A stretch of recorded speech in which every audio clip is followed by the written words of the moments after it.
Hello, my name is Chris Smither. I'm a guitar player and a singer and a songwriter. I've been doing this for a little over 60 years, and I'm here with you on Talking Blues.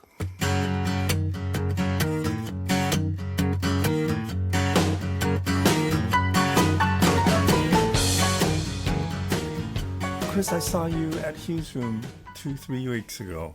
It was an amazing performance. Oh, okay. And I think it was the beginning of a short tour. Yeah, right. I presume you have a long history with Toronto. I do. I played the original Toronto Hughes room, which was in a different place. It was like a supper Yeah, club yeah. almost.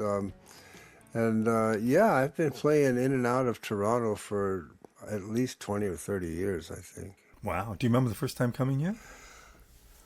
I think actually it was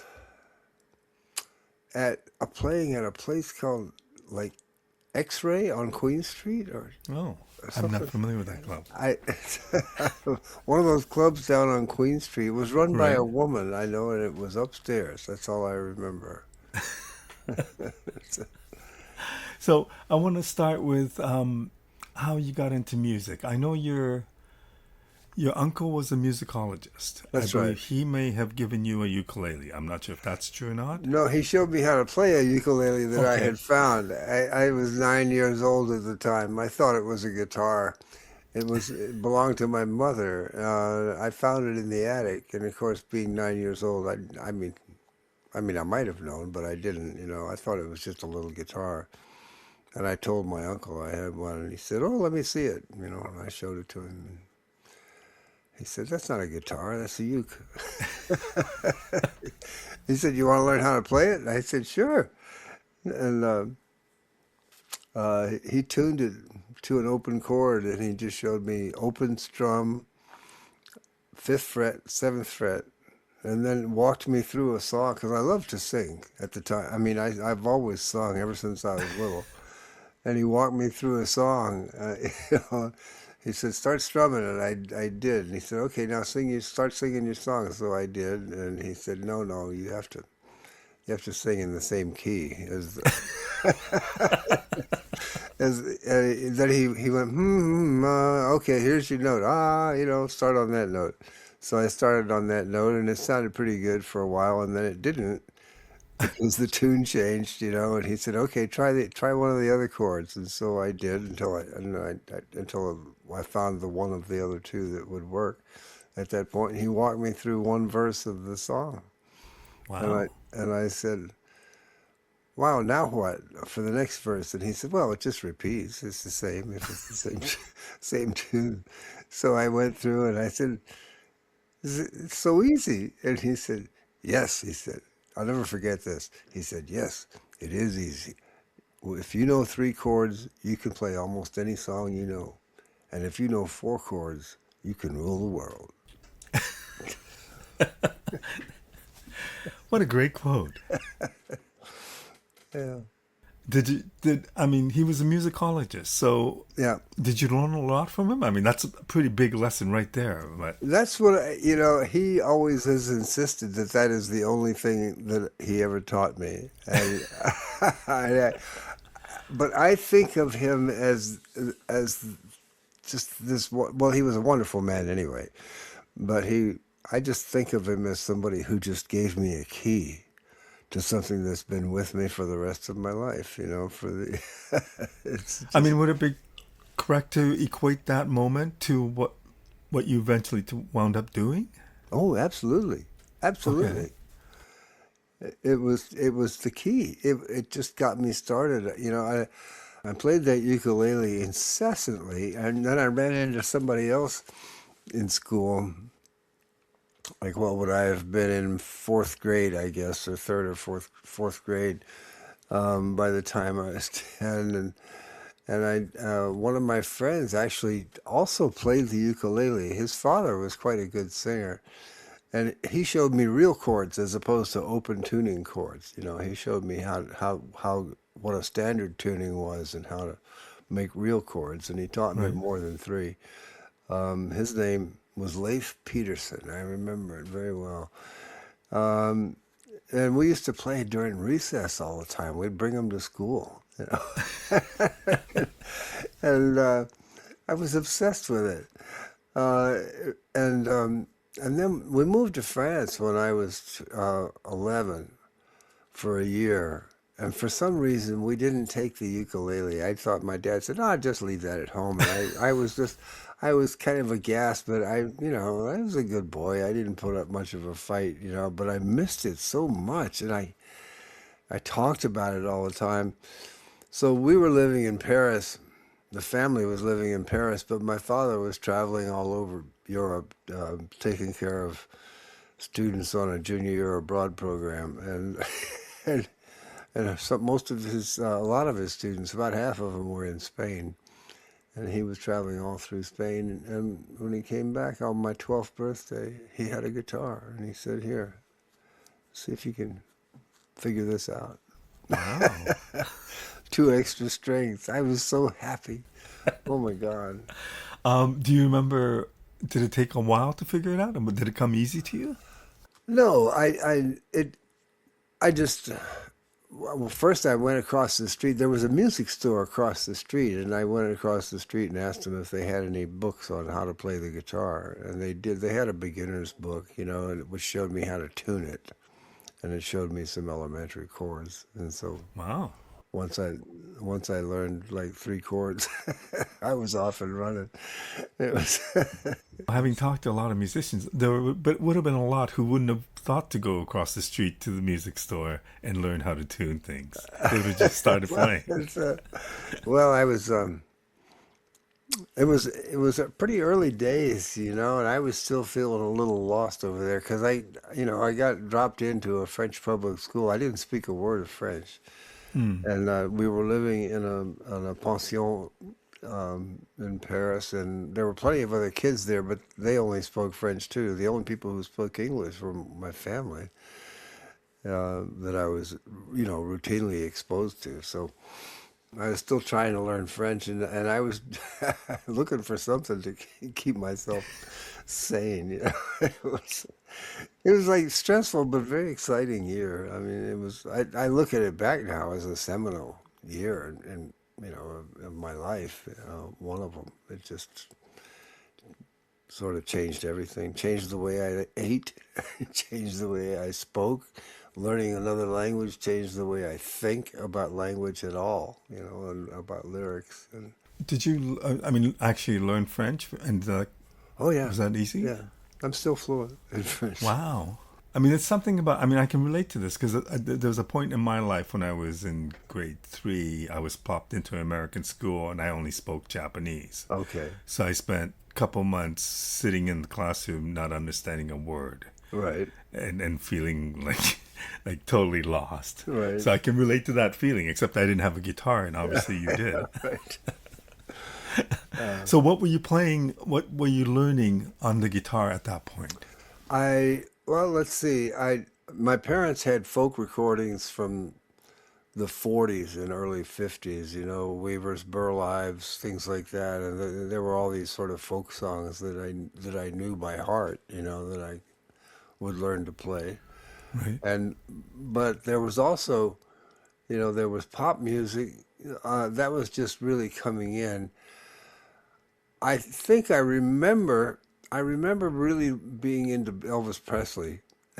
It was um, we're talking about 1956, so that's Hmm. just the very beginnings of rock and roll as we know it. Right. And that kind of fascinated me. That's a whole other aspect of how I wound up doing what I do now. Because when we got back from Paris, then I was in middle school, and rock and roll was taking off. I mean, it was really big, and I was living in, we lived in New Orleans, and of course Fats Domino was a big local hero, and most of the Southern rockers were, and Jerry Lee Lewis, Elvis Presley, the whole shooting match, the whole Sun Records deal Hmm. was very big, and I really wanted to play that kind of music. I just, and yet I could tell, and there were rock and roll bands, because my junior high school, my middle school, and my high school both would hire them, for dances and stuff, and I would just sort of look at it, but I didn't really want to play in a band because I didn't know anything about music. I mean, everything that I knew was learned by ear. Right. I just, But didn't you win at like a battle of the bands in yeah, high school? that was later. That was much later. Um, uh, that was in college after I Oh, graduated. okay. That was my second year of college. Let's see, was it? Oh no, no, no, no. That was high school. That was high school. Yeah. And was that like was it a band or was it It like was three? no, it was just a trio. There was a movie called Hoot Nanny Hoot that was trying to cash in. It was like, a moneymaker making schemes, trying to cash in on the folk music boom. And the Kingston Trio had Right. had a big hit with Tom Dooley and Bob Dylan. I think maybe no, I can't remember if no, he wasn't out yet. But folk music. There were all these folk groups, that were hitting it big, Hmm. on pop music. And so this friend of mine, another guitar player, Jet Hargroves, he came over and he said, "Let's put it. You know what?" He said they're showing this movie down at the Sanger Theater, and in the intermission they're going to have a competition of uh, of folk music acts. Of local folk music acts, and the prize is $100 savings bond. And so, Wow. we're talking late 50s, early 60s. That was a lot of money back then. Hmm. And not only that, they would give us a recording session at Cosmo Studio, which is a famous Really? rock and roll studio in New Yeah. Orleans, and WNOE would play our song, play the record. And so That's amazing. we put this trio together, and we recorded some song that Jet had come up with, called "Chilly Winds," and it had been recorded by one of these, madras-shirted folk groups, folk trios, or something. So we did a pretty good job of it. There were two guitars and a bass, and we won. You know, there were five there were five different acts that came out and played a song, and we won hands down. I'm telling you, we were How much live performances had you done up to that point? almost none, Wow. none. But we had each other, and none of us were like seasoned performers. I mean, we were Right. performers at all. We just went up and so we won the prize, and we got our song played on the radio once. Although all our friends kept calling up and saying, "Play that song again." But they, I have to ask, what living in New Orleans did the musical?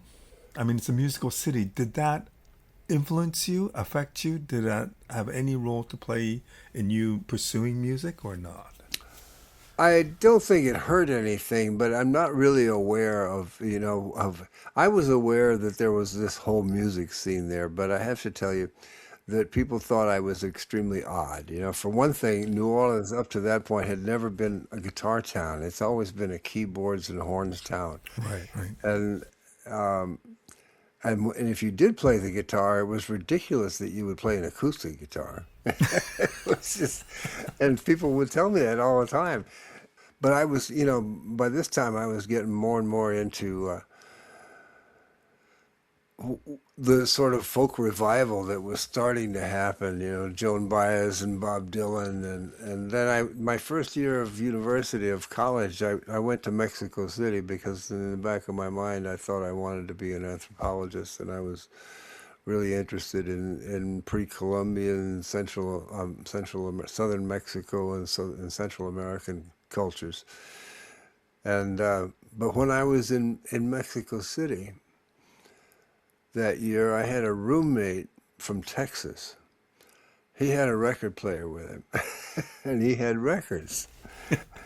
And he really loved to listen to me play the guitar. I used to play it all the time. And I bought a new one while I was in Mexico, a really nice one, nice Mexican guitar. Um, And he loved me. And he said, "Man, you should.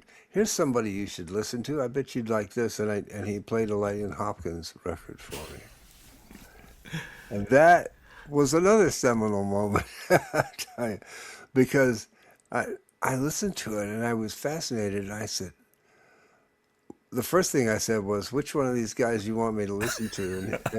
And Tom said, "There's only one guy playing." You know? And I said, "What is this music?" And he said, "It's blues. It's blues. It's Texas blues." And that started a whole education. And so you can call it blues all you want, but to my ear back then, and I was 17 years old, almost 18, I was listening to one man rock and roll, and it was like a miracle. Hmm. It was just like a miracle. I couldn't believe it. I thought, wow, he's doing this all by himself. I don't have to get a band.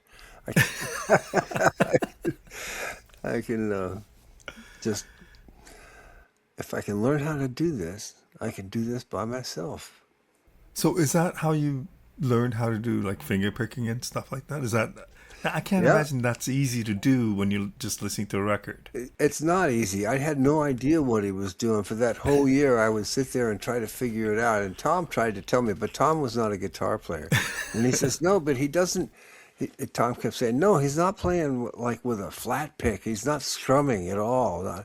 He's doing this thing with his fingers, you know. And I was, I'd never seen, I didn't know what the hell he was talking about. But then I got back. I transferred the next year back to Tulane in New Orleans, and once I was in college in the States, there were several people who actually were guitar players, and there was this one guy who was, a decent finger picker, as he was sort of rudimentary, but he understood the principle. And he just kept telling me, look, he says, all you got to do is just keep your thumb moving back and forth, alternating, and then pick out some notes with your fingers, that are in time, just, that you'll get the idea. And I did, Wow. he sort of showed me. And once I knew that, endless possibilities started to open up. I started saying, "Oh, okay, yeah, God, I see how he does this." And then it was fairly elementary to figure out because Lightning Hopkins almost never played in any key but E, which is a Right. nice, easy key to play in on the guitar. And so once I learned some elementary chord shapes up the neck in the key of E, everything started to open up. And When you first saw Elvis and was intrigued by what he was doing, did you ever think about picking up an electric guitar and being in a band? no, No? I didn't. I didn't. I had friends who had electric guitars, and I just didn't like them. I mean, they didn't do what I wanted to do. I was listening because it wasn't just Elvis and the rock and roll. I was listening to the Everly Brothers as well, and because they had these monster hits that weren't just country hits; they were pop hits, Right. and they played acoustic guitars. That was one of the things that attracted me to them. So I would I learned a lot of Everly Brothers songs. That was a lot of fun. They didn't finger pick though, they just you know, Strummed. but Yeah. strummed, yeah, but pretty inventively. But it was not picking the way that I wanted to learn to play, or that I was working on. Then the next thing, the next big turning point was getting a record. And records were hard to come by down in New Orleans. I mean, you had to, most of the time, you had to sort of order the folk boom Mm. records, Right. a special order. And I did some, but there was one that came out that had several copies in my local record store, and it was a Vanguard record called The Blues at Newport, 1963. And man, oh man, oh man, was that ever cool? I It wonder was, at that point when you have this connection with the blues with Lightning Hopkins and Mississippi John Hurt, whoever, yeah. are you aware of the history of the blues at all? Like, is that part of it, or does that not come into it? Is it mainly just the music? Not yet. I didn't know anything about it yet. All I knew was that there was this kind of music and these guys, and they were mostly black guys, Right. who who played what I wanted to hear, what I wanted to play. So on that Blues at Newport, 1963, was when I first heard Mississippi John Hurt, and that was a whole other style of finger picking because it was syncopated. It was a syncopated style. The Texas blues that I'd been listening to, Lightning Hawkins, was much more rhythmic, just sort of what they call dead thumb blues, and pedaling on the lower notes and picking out blues runs, mostly in pentatonic scale variations. And so then I listened to John Hurt and I realized, oh my God, this sounds great, and it doesn't sound that hard. Well, little did I know. you know. But basically, it was just a steady alternating thumb bass, which I already knew about, but he had a way of picking out the melody, the straight melody against it in a syncopated way that just was just this rolling, captivating style. So I worked on that for a long time, and I've always said that the eventual style that I wound up playing is really sort of a combination of what I learned from Light and what I learned from John Hurt, and then what I managed to invent as with a synthesis of those two. Right. You were going to travel to Paris, I believe, for school. Yeah. Went to New York a few days early and had the actual chance to see John Hurt. Yes, I did. So tell me about actually seeing that in person, what that taught you. It was breathtaking. For one thing, it was, I think, the first time that I thought to myself, I could do this. I could do this. Sorry, do this being perform or playing the guitar like that? Perform, actually play in front of people, and I'd done a little bit of that, but not in any big important way, not with any sense of direction. I was still in a state of mind that dictated that I would not be a musician, and this is what I did for fun. Right. This is not my, I still was sort of focused on anthropology and basically an academic career. Which your dad was. Which is what yeah. which my dad was, and which my uncle was, and many people in my family. And then I saw, well, yeah, you want to hear the story about seeing John Hurt? So it was at the Gaslight. I'd never heard of the Gaslight. I didn't know anything about it. I was spending 2 nights before my ship sailed for France. I was spending 2 nights with a friend of mine from Tulane.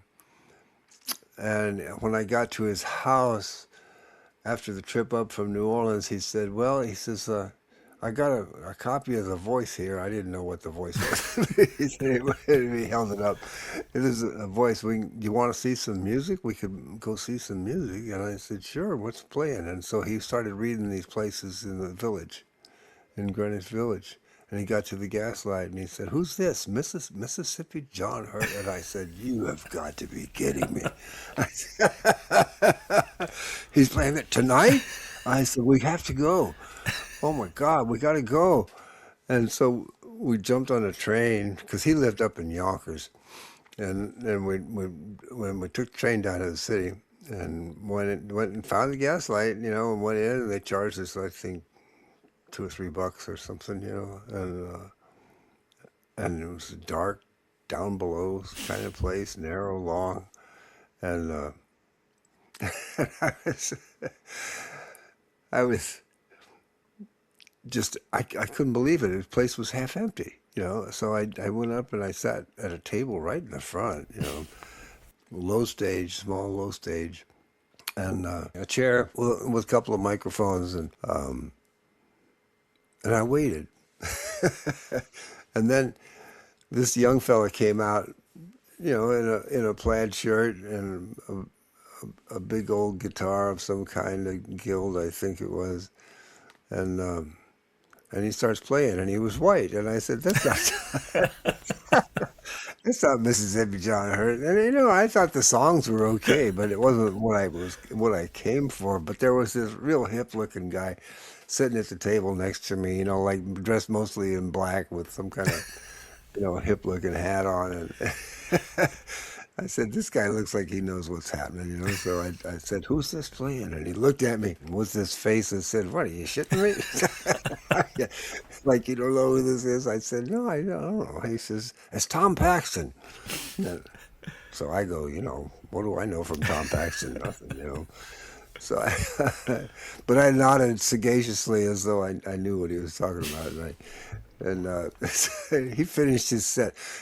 Well, actually, before he finished his set, I looked past him and I could see coming out from backstage, from behind the stage, here came John Hurt himself, coming out into the audience, and he came down and he sat down at my table right behind me. I couldn't believe it. I mean, he looked exactly like the pictures I'd seen of him. He had the same hat on, everything. I turned around to say something to me, and he shushed me. He held his finger up, and he pointed up at the stage. I got to tell you, 50 years later, I told that story to Tom. I said, so I just wanted you to know that the one time that I met Mississippi John Hurt, he shushed me in your favor. And Tom said, I should hope so. I hope you took I hope you learned a lesson from it. It was funny. But then John Hurt came out and played. That was just the opening act. I didn't know what an opening act was even, That was how little I knew about performance. And That's crazy. But that night you think, I can maybe do this. I did. And it was just so magical to me to watch him play and watch him sing the songs. And he had such a warm personal demeanor, stage presence. It was just so inviting. And he played about 3 songs, and then this other guy came up and started playing harmonica with him, which irritated me no end because I wasn't very good at separating the two, and I was really intent on listening to the guitar playing and so forth. But I asked the hipster again, the one that I asked about Tom. I said, "Who's that guy?" And he looked at me, gave me the same look that he gave me when I asked who Tom Paxton was, and he says, "It's John Sebastian." Who you probably didn't I know. go, okay, what do I know from John Sebastian? Um, and then, and I never heard the name John Sebastian again until like probably 4 or 5 years later, and I was driving up the Jersey Turnpike, and I heard "Hot Town, Summer in the City, back of my leg getting dirty," and it was John Sebastian and the Lovin' Spoonful, and I couldn't believe it. At any rate, I saw John. This is only like 3 or 4 years ago. He was playing with the late Happy Traum, and I had come along. Happy had asked me to come and play at this concert that he was giving, and asked me to play a couple of songs. And I told that story to John Sebastian backstage, and there were a lot of musicians back there. Happy Traum was there, Sidney Cash Dollar, a bunch of other players. And he grabs me and he stood me up and he said, "I got a witness! I got a witness! I got a witness that I played with John Hurt." So you witness this thing. You think maybe I can do this, but you go ahead. I could do, You yeah. move to France for your Yeah, I education. went to France. Uh, Did you at that point? Did your focus change at all, or? oh yeah, big time. I didn't go to school at all. I just I wound up. Some of the first people that I met were into this kind of music, and they were guitar players, and there was a ton of Americans in France. The American church, which was down, I think, on the Quai d'Orsay someplace, would have this open mic every Monday night or something down in their catacombs, and it was sort of a basement kind of thing, like a coffee house that they were running. And I wound up there and got my first taste of real performance. and I went over really big.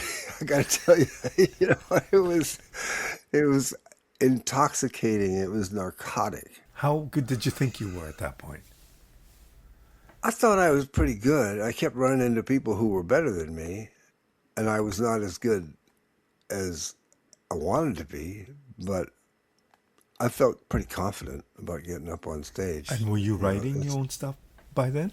no, I wasn't writing anything yet. How did that start? Um, well, I got back from, you know, my academic career got cut kind of short, and I went back to New Orleans and started you know, sort of a fourth year of college, but my heart wasn't really in it. And I was just obsessed with playing the guitar. And then a friend of mine who was also a guitar player in New Orleans said, he was from Sarasota, Florida, this friend of mine. And he said, you know, Eric von Schmidt spends his whole winters in Sarasota. And why don't you, you know, we had some kind of break coming up. And he said, why don't you, let's drive on over back to Sarasota and see if we can meet him. And I said, okay, you know. By this time, I was getting into. I mean, there was a lot of the whole songwriter scene was happening. Dylan was getting huge, Right. and so we drove over to Sarasota, and we looked him up in the phone book, and sure enough, there was his number. And Dick says, "You call him." So I said, "Me? You're the one who lives there." And he said, "No, you call him. You're the player." And so I called him up, and he answered the phone, I said, "You know, I'm just a big fan of you and all the people that you hang out with, and I'm from New Orleans, and I'm here visiting a friend, and I would love to meet you." And he said, "Come on over." And so Wow. we drove over to his place. He had a place on Siesta Key, right on the beach, which you could not begin to afford Right. these Right. days. I mean, it's all high-rise condos, um, but at any rate, we went over there, and he met us at the door with a couple of open beers, you know, and come on in, you know, and we went in and started talking, you know, and he said, "Well, play me something," you know, and I played him something. I Something you had forget what it written. was. No, I Oh, hadn't written okay. anything yet, but it was. I knew that he was into blues, you know, so it was like some Mighty Hopkins thing or something, I think. And he said, "Wow," he said, "play me another one." And I played him another one. He says, "Where you living?" And I said, "New Orleans." He says, "Nobody's going to hear you there." I said, I said, "Well, you know, that's been my experience."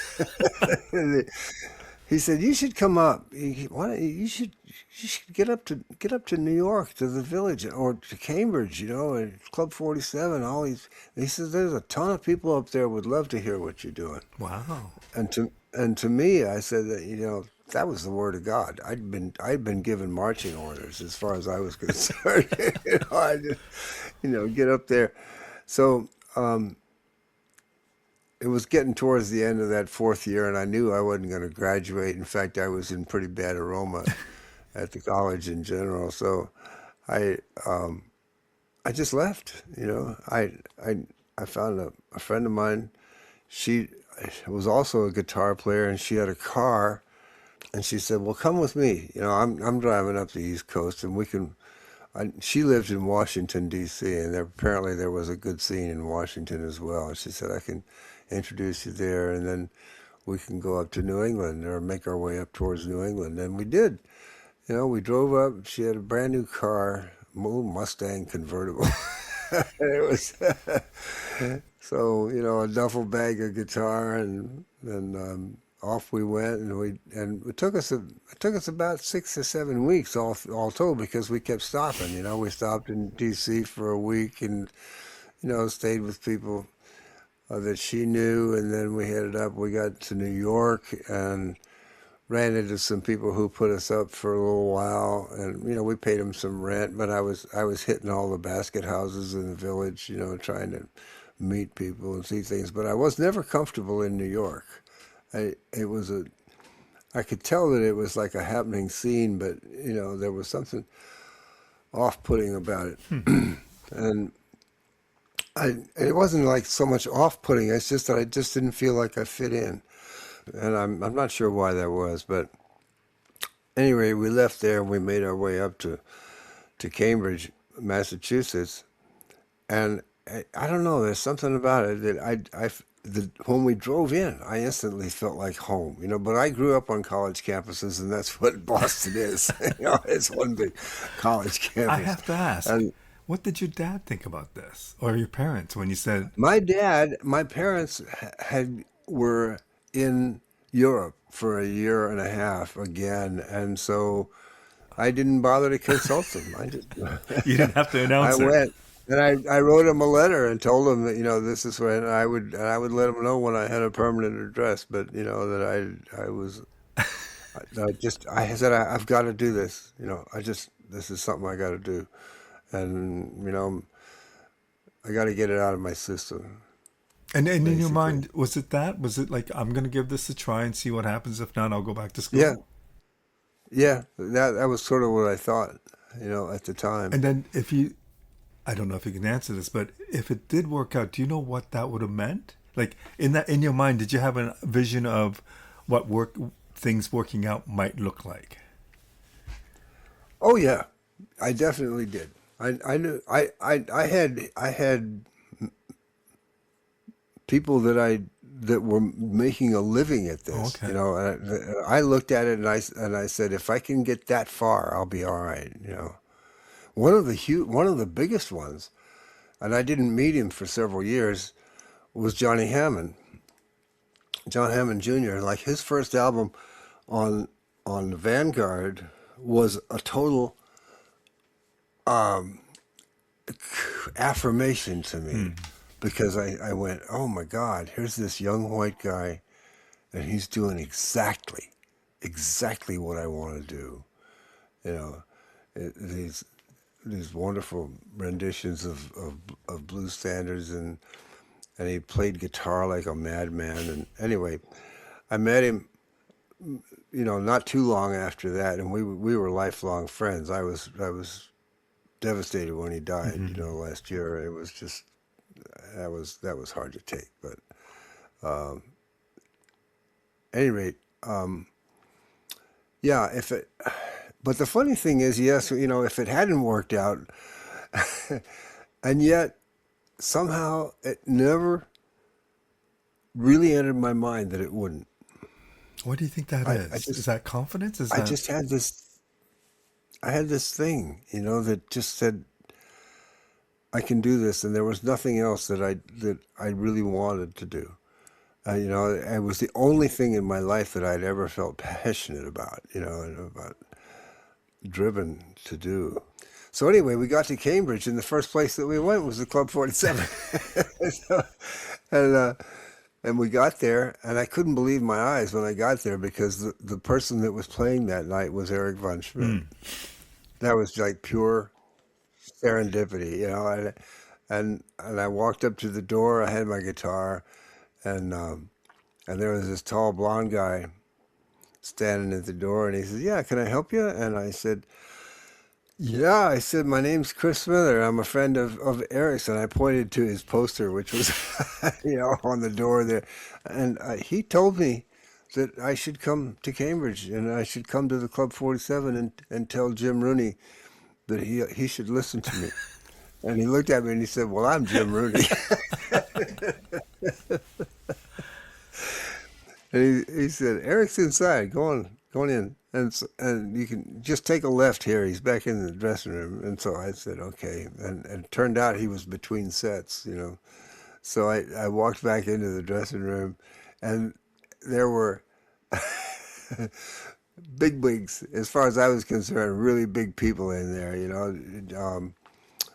Bob Jones, who wound up running the Newport Folk Festival for years, was there, and he was one of George Wean's partners, at Folklore right. Productions, at the Festival Productions, and Eric was there, Jim Queskin was there, Jeff Muldar was there, And I go in and I see, and Maria Muldaur was there, and I stuck my head in there and I saw all these people and I got, holy shit, man, I am in the middle of it now, you know. And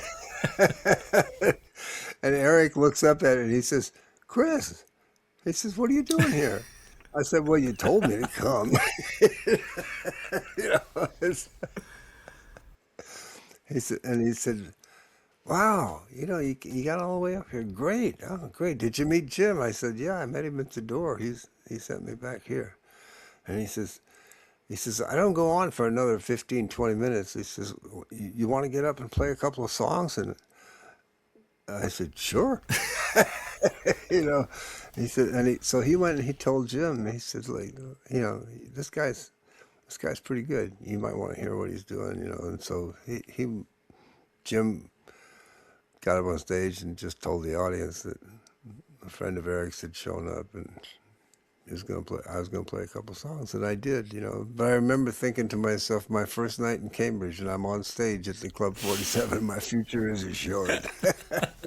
And was it when you came off the stage? Well, I never got on that stage again for another 3 years, but it was, But things did work out pretty quickly, right? things worked out pretty well. You know, there were a ton of little clubs, little folk places, coffee houses and stuff all around the area, and I very quickly became like a fixture on the scene, you know, and I was playing almost every night at one or the other of those places, making 15, 20 bucks, you know, which back in 1966 was enough to keep you going, you know. And then you recorded an album not too long Yeah. after, and it did okay. Well, I didn't actually manage to record anything until 1970.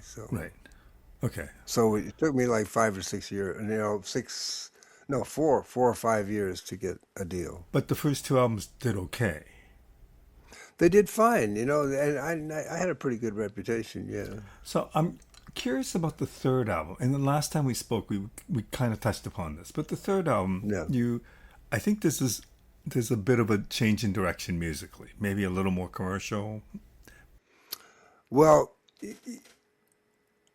the big change actually in direction came in the 4 year interval between getting to Cambridge and making my first album, because that was when I realized suddenly that I had to become a songwriter. Oh, okay. I wasn't really writing any songs until then, you know, but I was sort of looking at the scene and trying to analyze what was going on, and I realized that people who were just doing covers were not going to go anywhere. You know, that was a passé thing, and if I wanted to make any kind of a statement, I was going to have to start writing songs, and that was and so I did. You know, I can't imagine that being an easy thing. So you start writing songs thinking I need to start writing songs. Did it come yeah, to you easily? relatively easily. I was very unsure of myself at the time, but I'd made a bunch of friends, you know, and so I was very shy about playing stuff for them, you know, but I didn't do it on stage. I just played them, you know, like, because we would get in each other's apartments and have, you know, all night jam sessions, and so I'd play these songs and they would say things like, "That's terrific." You know, that's really good. And I go, "Really?" You know, I said, you know, okay. Then gradually, you know, I just got better at it. You know, it's like anything. You know, you work at it, and you compare your work to others, and look at what's going on. The people that you admire, their songwriting, what are they doing? What can I learn from that? You know, and you just. But a lot of it was just instinctive, I think, and blues taught me a lot in terms of concision, how to say a lot with just a few words, Right. leave some space for people to think. You know? But I also get the impression because of your educational background or academic background, your Yeah, studies, you were probably very well read. You're yeah, probably very comfortable with writing, yes, also evidenced by some of the writings you did since then. yeah. But so writing songs that was somewhat easy for you. Yeah, I mean, it's just something that I quickly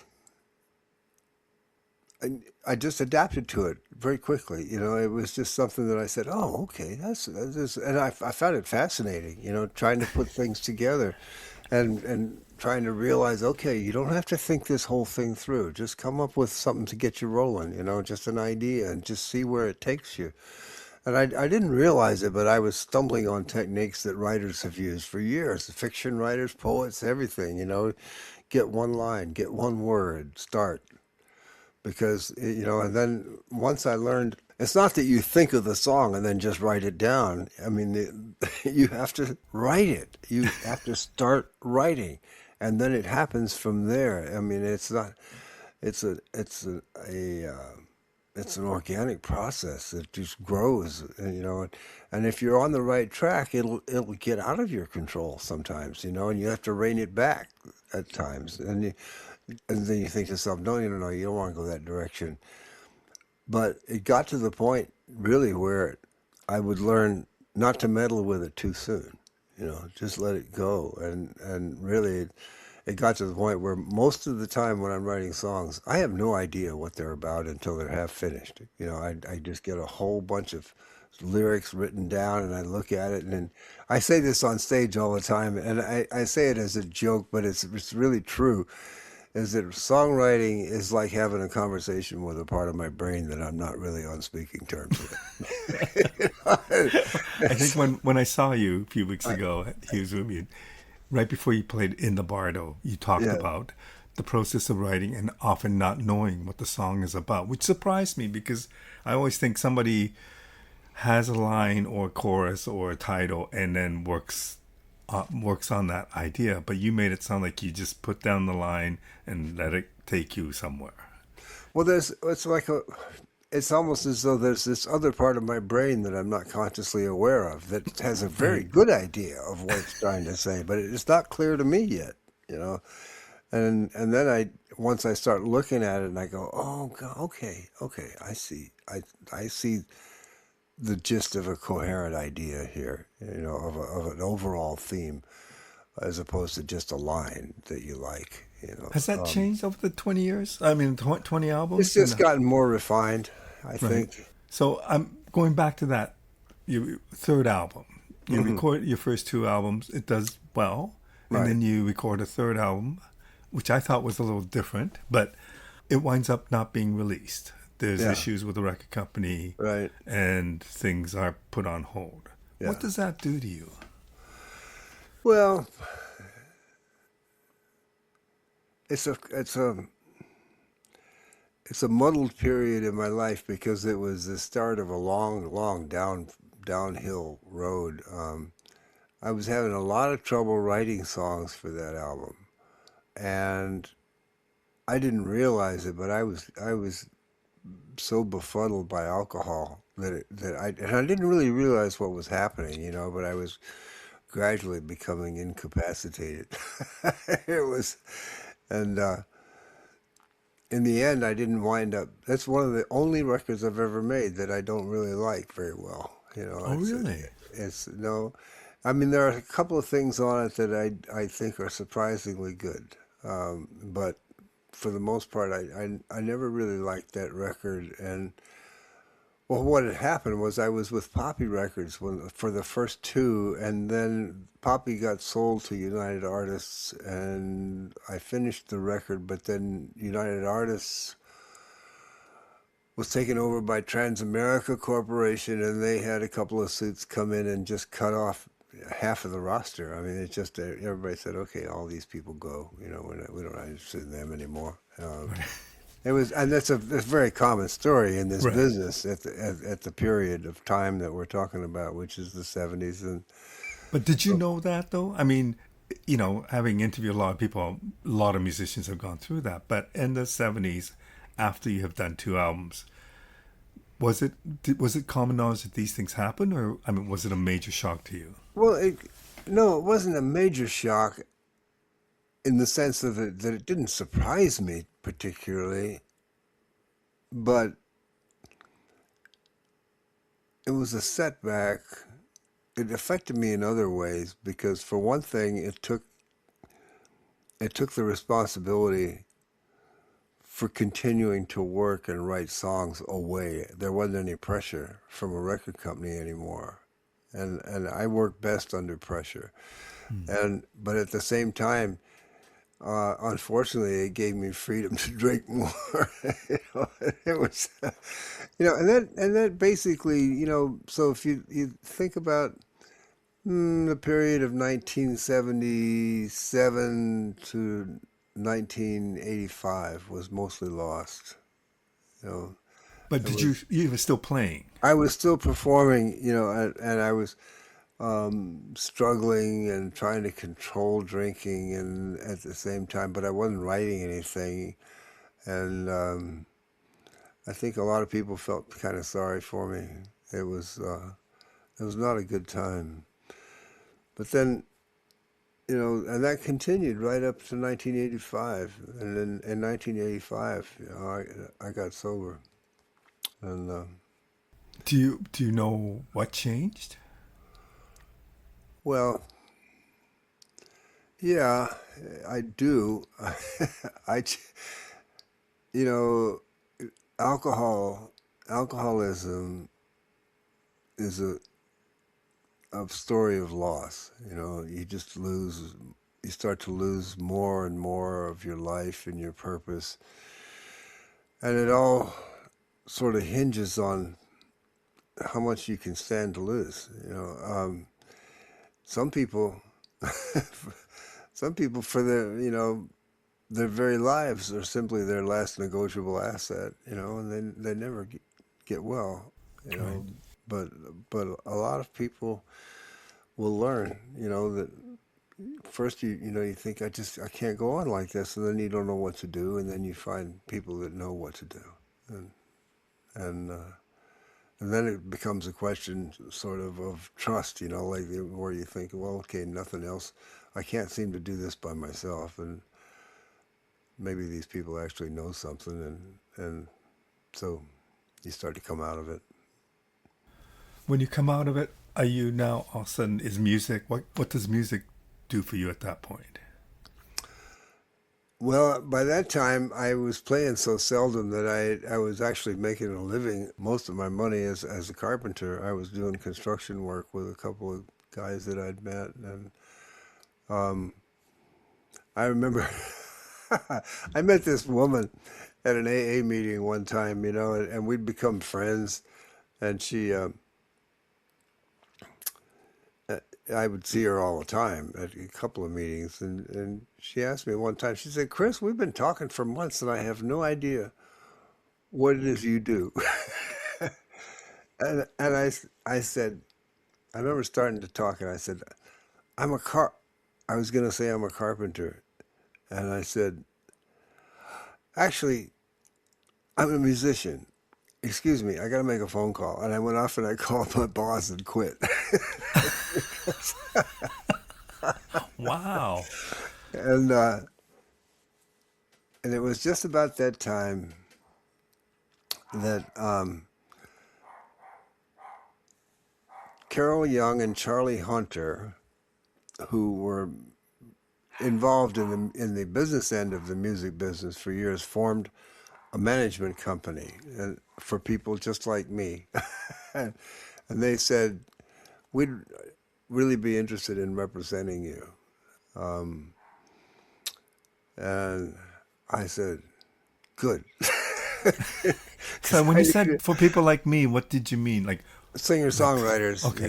who had something of a reputation but were lacking in any management. And I forgot, I left out a whole part about, I was managed briefly, for a few years by Manny Greenhill, who was the same guy that managed Joan Baez and plenty of other famous people.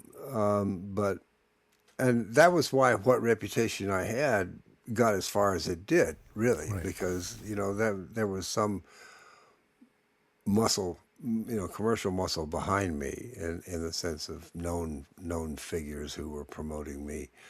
But it was never really done to my satisfaction. And Charlie and Carol really put together. They worked so hard, and they had several artists, and they put a lot of effort into it, and and gradually, they got me. Basically, I got back on my feet, started writing songs again. You know, got another record deal, and it's really been. I don't know. I don't. It's not a skyrocketing ascent, but it has been a steady ascent Well, ever since. when I met you in I think 2003 or something, Yeah, I think you told me the last 15 years have been great. yeah, I remember those words, yeah. and it just like it was very positive, and I presume that's around that time. And then things started happening. You were getting awards. You were releasing albums on a Yeah. regular basis. Do you think that time that you were away helped make you who you were today? Well,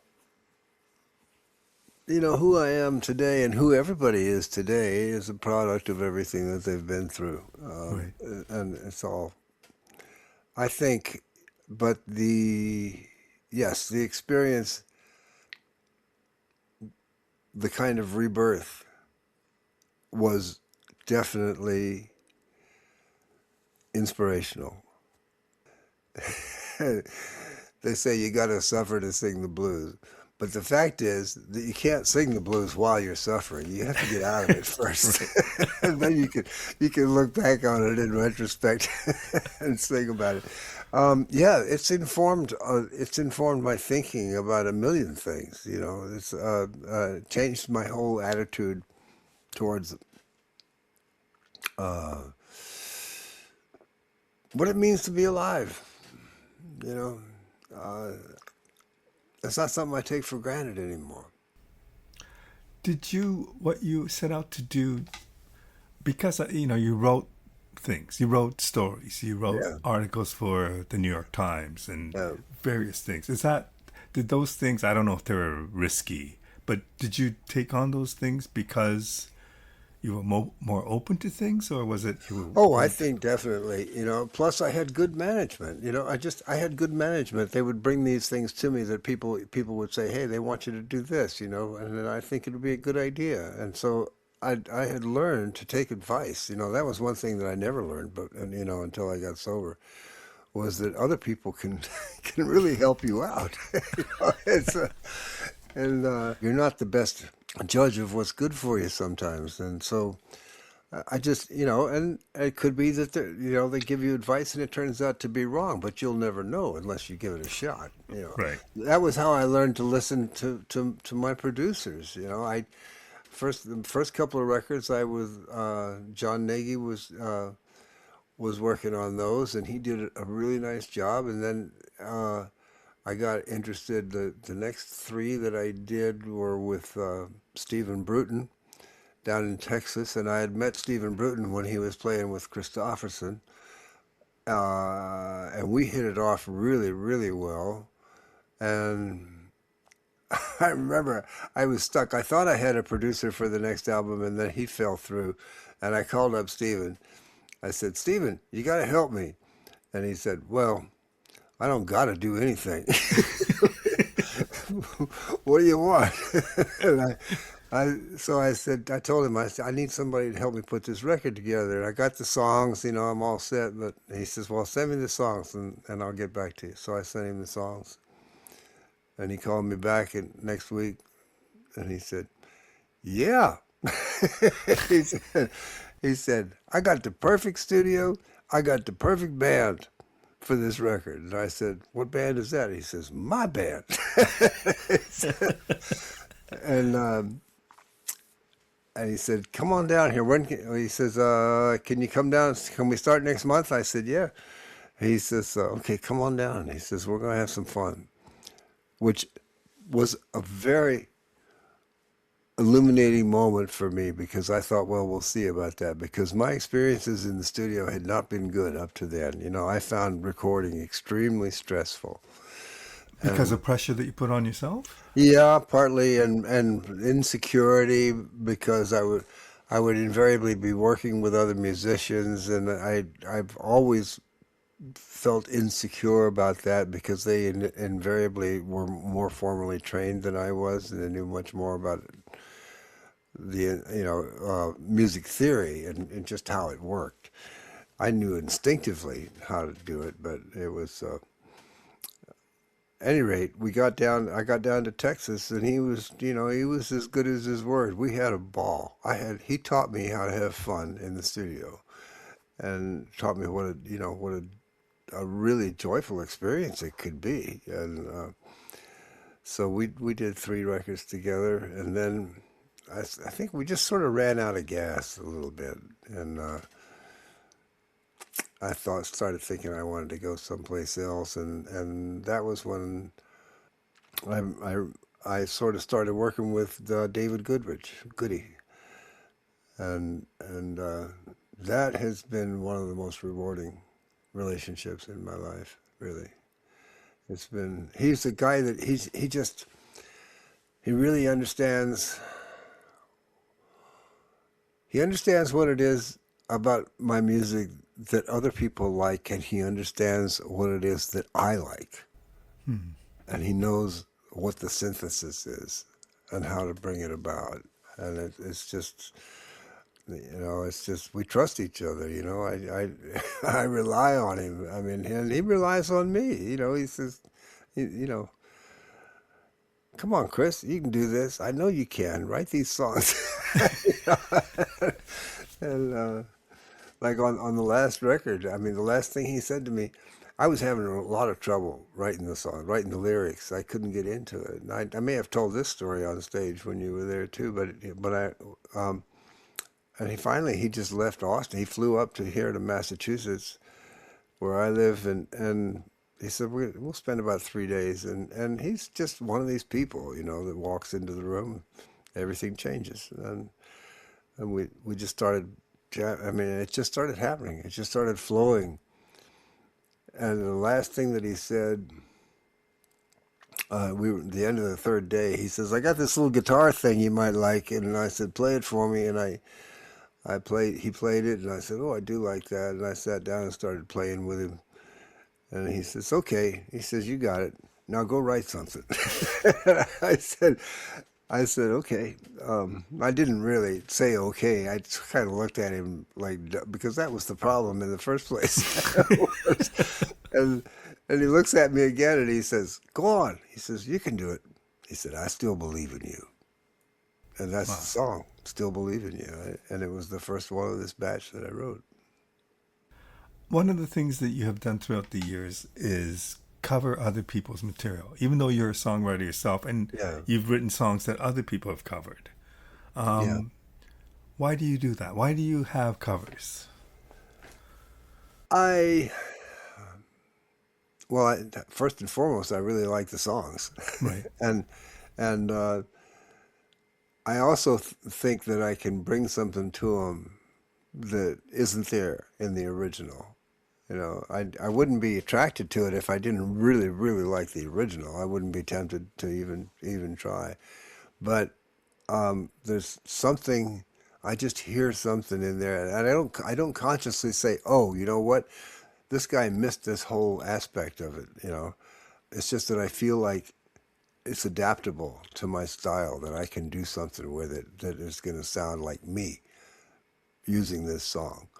That's part of it. And also part of it is because I like for people to be able to see how I see myself, who I see myself in association with in terms of songwriting and just general outlook. It's in a way, it's like saying, here's the kind of stuff I listen to, you know, Hmm. and and I put myself on this level. This is I think I belong here. It's a way of stating that without overstating it. And is it easy to pick those songs? Because it also has to fit in with the rest of the songs you've written. Yeah, it has usually come easily. Goody loves me doing covers.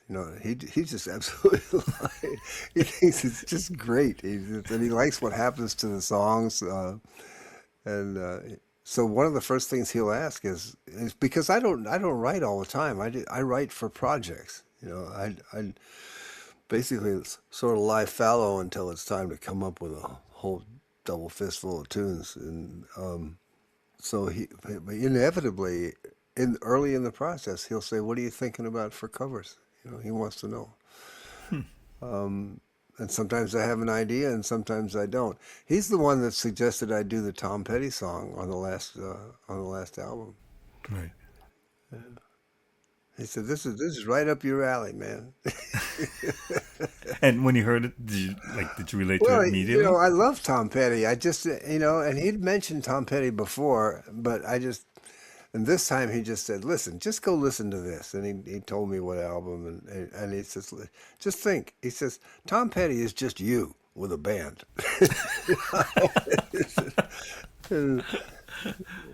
So what's it like when people cover your song? Like when Bonnie Raitt covered your songs or It's Diana heaven. Krall? It's Yeah. total heaven. It's I, you know, I've heard a lot of people do well. The two songs that Bonnie covered have been covered by lots of other people as a Right. result of her doing it, and some of them are better than others. But I never fail to feel flattered that they want to even try. You know, Hmm. it's uh, it's really kind of wonderful in a way. It's because it puts an imprimatur on the song. It says, "This is a song that does not depend on you. This is a grown-up song. It can cross the street by itself." You know? And Well, if you're lucky, it sends a check home to dad once in a while. but I remember in our last conversation, and this is the thing that I remember the most, is you talking about the importance of the song and serving the song and not your ego. And it was Yes, just like at one point or another, and at that point in 2002 or 2003, it wasn't that much earlier that it had come to you that that's the way it is, that it wasn't about you, that it was about yes. the song. And you I, told this great story, I believe, at the Winnipeg Folk I Festival. remember that now. Yes, I do. Yeah, that was amazing because If you and could retell that story. it was, oh yeah, I was on stage. They had promised me a main stage spot, and then I found out that I was not alone on main stage. I was up there with a whole raft of people, when it was a kind of a song swap, and they just put all these people who were roughly categorized as blues together and said, well, maybe they can jam together. It's like it was insulting, and at the same time, it made me nervous. And I got up there, and some of these people had a full band with them, others were solo, and I thought, God, like how's this gonna work, And it suddenly dawned on me that I was thinking about it all wrong. I was thinking about this whole process wrong. I was worried about myself. I was worried about how I was gonna look.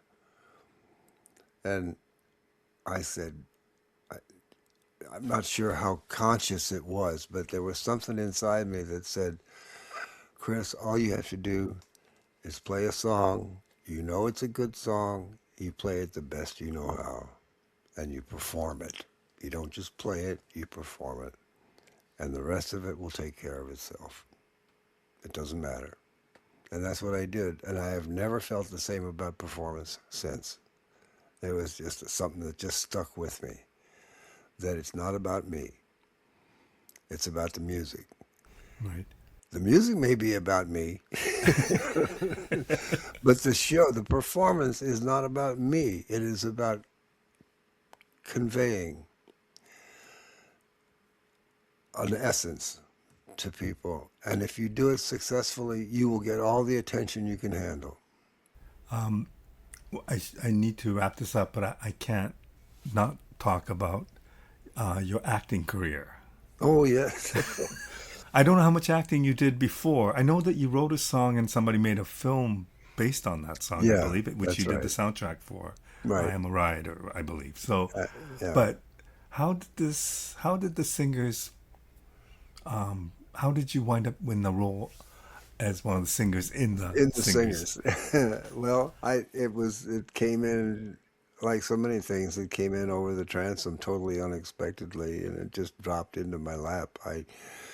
I've gotten calls from people before in the film industry, and they never have worked out. It was always people who were still looking for money, and it's very expensive to make movies. And it was always in the sort of, well, if this happens and that happens, maybe we can do this, and we'd like you to do it for free.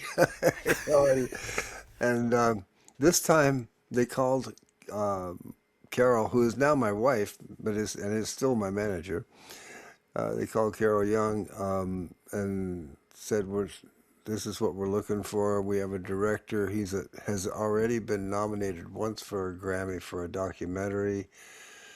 It's a short. We're doing a live action short. Gave him basically the details and said, we would love to have Chris come out and be in this, be part of this. And Carol came to me and said, this sounds like the real deal, unlike so many of these others. And so she gave me the number and said, he's expecting you to call him back because he wants to talk to you. So I called him back and they said, yeah, we're doing a modern version of a Russian 19th century short story by Ivan Turgenev. The story is called The Singers, and it's about a sing-off in a bar, one night, and we would love to have you come and be one of the people singing in the short. He says, you don't have to learn any lines.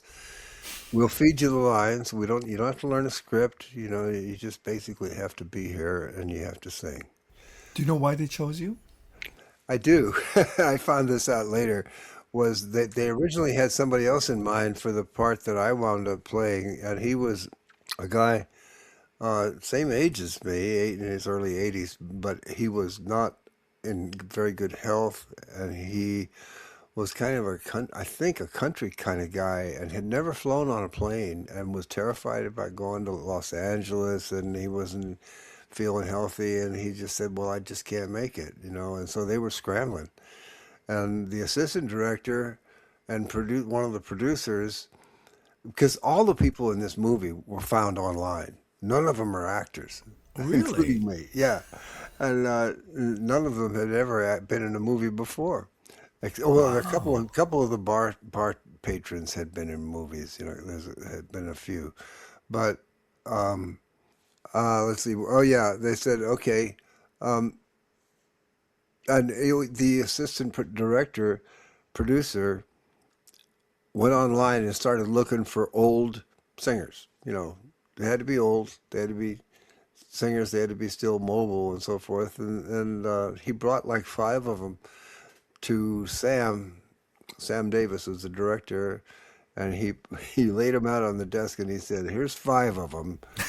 And then he tapped mine and he said, "This guy, Chris, my father took me to see him 20 years ago at a club in Dayton, Ohio, and he gets my vote." and Wow.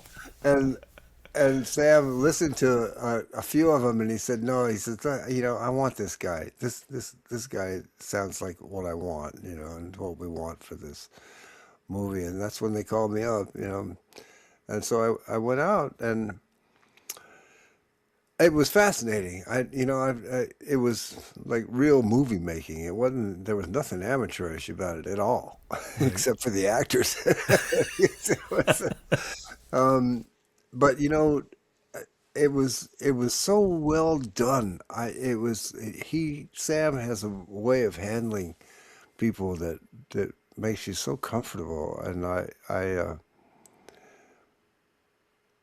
he really would not give you lines. He didn't feed you lines.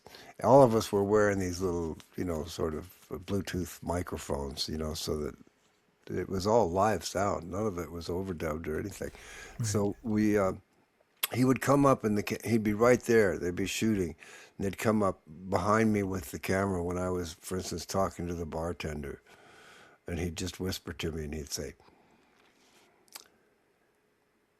"Here comes Mike." That's the bartender. He said, "Here comes Mike. His wife died last week. Start a conversation." Wow, that can't be easy. Well, it was though. I mean, it was just the right amount of suggestion. So it just affected the tone with which you said, "Hey, Mike, how you doing?" You know, there was a tone to it that you wouldn't normally use. That you would use when you were like genuinely inquiring after somebody. As opposed to just, "Hey, how you been?" Right, It's right. just, and he would do that with everybody. You know. And most of the lines were just made up, on the spot. There was no script. Did you have a say in the song that you chose, the To sang? an extent, yeah, they gave me a list of songs and asked me to pick one. Yeah.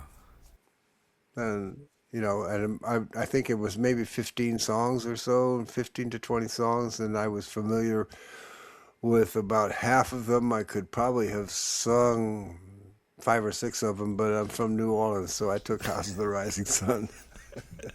That was great. But I didn't even recognize you. It was only when my friend said, "Oh, that's Chris Miller." I thought, "Really?" Yeah, I know. They made me look every day of my age and then some.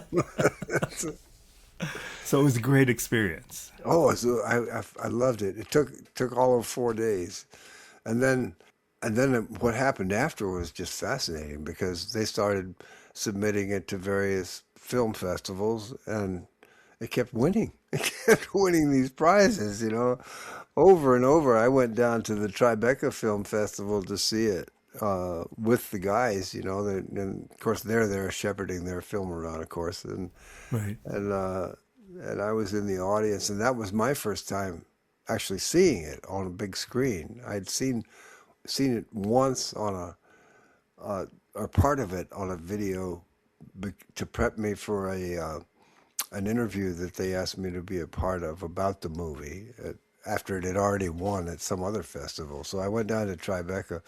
Carol and I went down, and oh my God, it was such a hit. I mean, I couldn't believe, the audiences at those festivals, they're all filmmakers and people who are really involved in it anyway, and it, we the shorts, um, they usually show like five at a time, because all of them are 20 minutes or less. And so you show five of them, you've seen a full length movie essentially in terms of time. And and we had pride of place. We were last, which is like the primo position. And man, did it! I couldn't believe the audience reaction. For one thing, I was terrified because I'd never seen myself 10 feet tall like that before. But I wasn't terrified. It was pretty exhilarating. And then the reaction of the crowd when at the ending, they just erupted. I mean, it was amazing. And this is the first time you've ever done any acting. Yes, that's right. Yeah. Wow. And Yeah. then you wind up at the Academy I Awards. wound up at the Academy, and we won. Do you remember that moment when it was announced? How you felt? Oh yeah, it was. I it was well the whole experience of the Oscars is a fantasy world. I mean, that's just I don't can't believe that there are people who actually live their lives like that. But it's it's a but it was by the time it had been when it was nominated for the award, one of five.